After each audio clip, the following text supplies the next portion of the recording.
नमस्कार दोस्तों। एस हिंदी कहानियाँ चैनल में आपका स्वागत है। आज फिर एक नए कहानी के साथ चलो स्टार्ट करते हैं। एक 75 वर्षीय व्यक्ति अपने 40 वर्षीय उच्च शिक्षित बेटे के साथ अपने घर में सोफे पर बैठा था। अचानक उनकी खिड़की पर एक कौवा बैठ गया। पिता ने अपने बेटे से पूछा, यह क्या है? बेटे ने जवाब दिया, यह एक कौवा है। कुछ मिनटों के बाद पिता ने अपने बेटे से दूसरी बार पूछा, यह क्या है? बेटे ने कहा, पिता, मैंने अभी आपको यह एक कौवा है कहा है। थोड़ी देर बाद बूढ़े पिता ने फिर से अपने बेटे से तीसरी बार पूछा, यह क्या है? इस समय बेटे के स्वर में कुछ जलन महसूस हुई। तब उसने अपने पिता से झुझलाते हुए बोला, यह एक कौवा है, एक कौवा। थोड़ी देर बाद पिता ने फिर से अपने बेटे से चौथी बार पूछा, यह क्या है? इस बार बेटा अपने पिता पर चिल्लाया, आप मुझसे बार बार एक ही सवाल क्यों पूछते रहते हैं? हालांकि मैंने आपको कई बता चुका हूं कि यह एक कौवा है, क्या आप इसे समझ नहीं पा रहे हैं?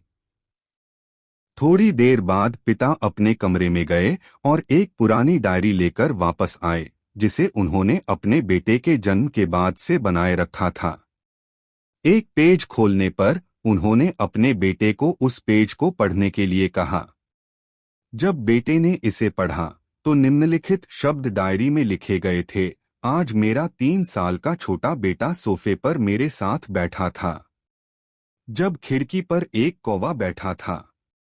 मेरे बेटे ने मुझसे 23 बार पूछा कि यह क्या है, और मैंने उसे 23 बार जवाब दिया कि यह एक कौवा था। मैंने उसे हर बार प्यार से गले लगाया और उसने मुझसे 23 बार फिर से वही सवाल पूछा।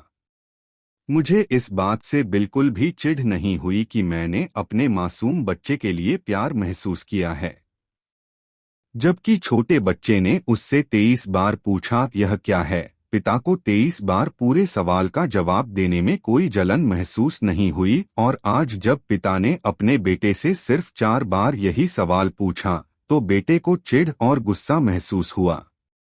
इसे पढ़कर उस बेटे को अपने किए गए व्यवहार का पता चल गया था, जिससे चलते अब वह मन ही बहुत शर्मिंदा हो रहा था। शायद उसे अब किए गए अपने बूढ़े पिता के प्रति व्यवहार पता चल गया था। इसलिए यदि आपके माता पिता जब बुढ़ापे में होते हैं, उन्हें न तो पीछे छोड़े और न ही उन्हें एक बोझ के रूप में देखें, बल्कि उनके साथ एक दयालु शब्द बोलें। शांत, आज्ञाकारी, विनम्र और उनके प्रति दयालु बने।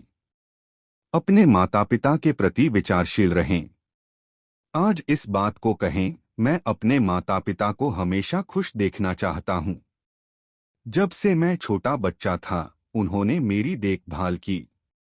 उन्होंने हमेशा मुझ पर अपने निस्वार्थ प्रेम की वर्षा की है। उन्होंने आज समाज में मुझे एक व्यक्ति के रूप में प्रस्तुत करने के लिए तूफान और गर्मी को देखे बिना सभी पहाड़ों और घाटियों को पार किया। भगवान से प्रार्थना करें, मैं अपने बूढ़े माता पिता की सर्वोत्तम तरीके से सेवा करूंगा।